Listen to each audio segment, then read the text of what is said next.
Hola a todos y a todas y bienvenidos a Quercus Sapiens. En el vídeo de hoy vengo a presentaros una de las aplicaciones más sorprendentes e interesantes de las plantas, la detección de minas antipersona. ¿Quieres saber cómo son capaces las plantas de detectar explosivos? Pues vamos a ello.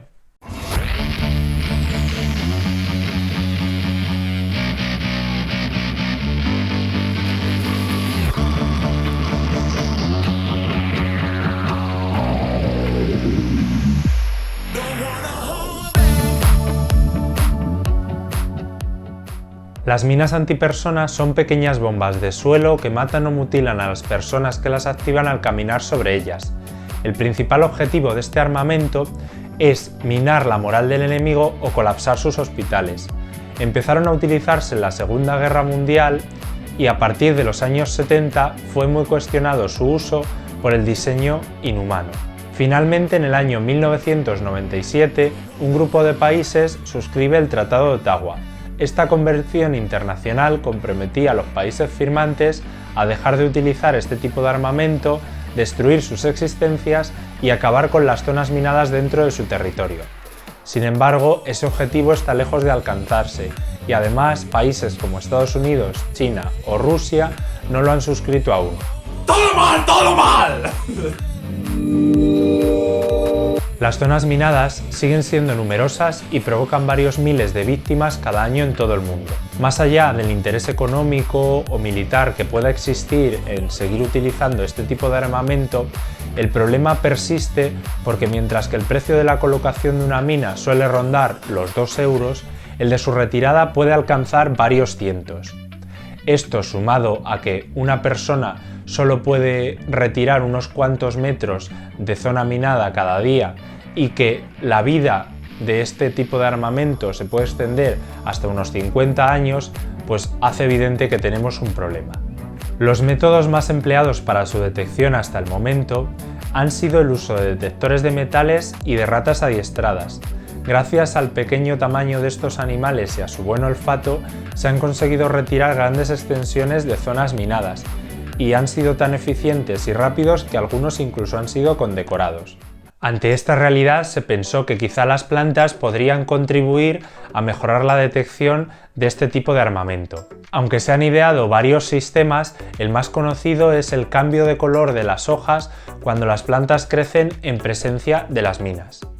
Gracias a este tipo de sistema podríamos sembrar con estas plantas un campo de minas empleando una avioneta y después de 3 o 4 semanas de crecimiento localizar las zonas donde se encuentran concretamente las minas porque encontraríamos rodales de plantas con un color distinto al color típico.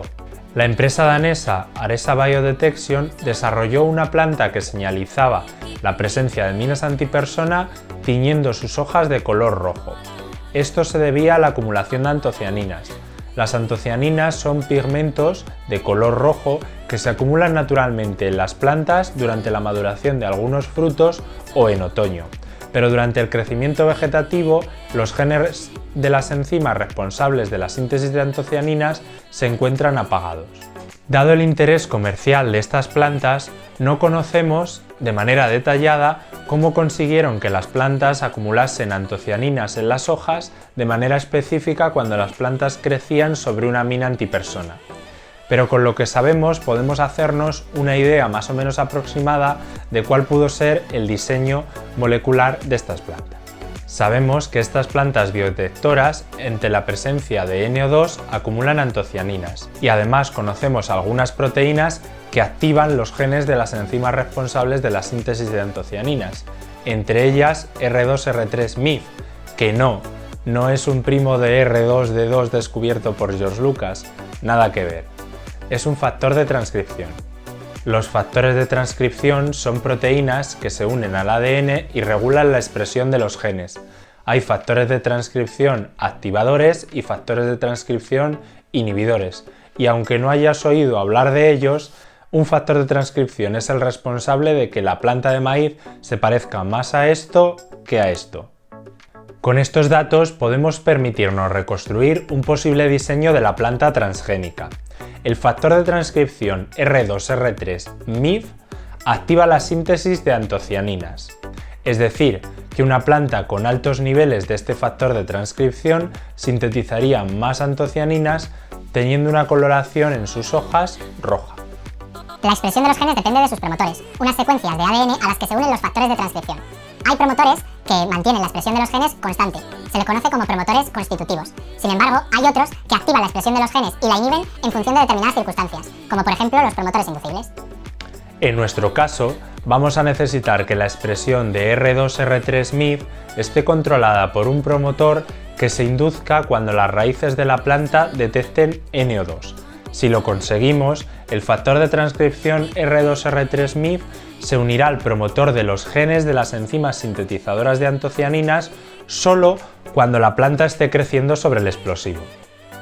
Pero ¿cómo encontramos un promotor que se active en presencia del producto de degradación de un explosivo, del NO2? Pues muy sencillo. Crecemos plantas en presencia de NO2 en el sustrato y en ausencia del mismo. A continuación podemos hacer un microarray, un RNA-seq y vemos la expresión diferencial de los genes, es decir, qué genes se activan en presencia de NO2 o qué genes se reprimen.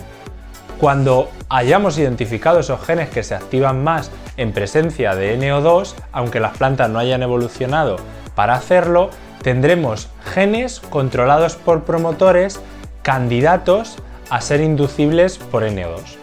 Eso podríamos validarlo y ya tendríamos promotores sobre los que clonar o poner bajo su control la secuencia de ADN codificante del factor de transcripción R2-R3-MIB. Recapitulando, hemos encontrado un promotor inducible por NO2. Hemos unido la secuencia de este promotor a la secuencia codificante de ADN del factor de transcripción R2-R3-MIB, de tal manera que cuando la planta crezca en un sustrato en el que hay presencia de NO2, se activará la expresión del factor de transcripción R2-R3-MIB y aumentarán sus niveles. Al aumentar sus niveles, el factor de transcripción R2-R3-MIB se unirá mucho más a los promotores de las enzimas sintetizadoras de antocianinas, de tal manera que la planta se teñirá de rojo cuando crezca sobre un explosivo. Como os he dicho, no conocemos de manera detallada cómo la empresa desarrolló estas plantas, pero la propuesta que hacemos es una propuesta factible. La funcionalidad de las primeras plantas se ensayó en laboratorio obteniendo resultados exitosos, pero los ensayos en campo fracasaron y la empresa decidió dejar de invertir en este proyecto.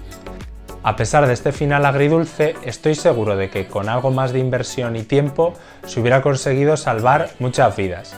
En cualquier caso, no quiero dejaros con mal sabor de boca, y entonces he seguido investigando un poco cómo está el campo de la detección de minas antipersona actualmente. He visto que se ha desarrollado un sistema de operaciones de un dron que consiste en 3 pasos. En el primer paso, el dron, digamos que hace un barrido del terreno generando un mapa 3D. A continuación, el dron vuelve a barrer el terreno, pero esta vez con un detector de metales, identificando las posiciones en las que se podrían encontrar las minas antipersona.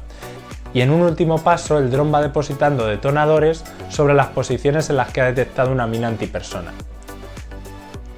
O sea que estad tranquilos, porque la ciencia y la tecnología siguen resolviendo nuestros problemas, y los caminos que emprenden unos grupos, aunque no los lleguen a terminar, son retomados por otro. La ciencia es eso, un proyecto colectivo para hacernos mejores.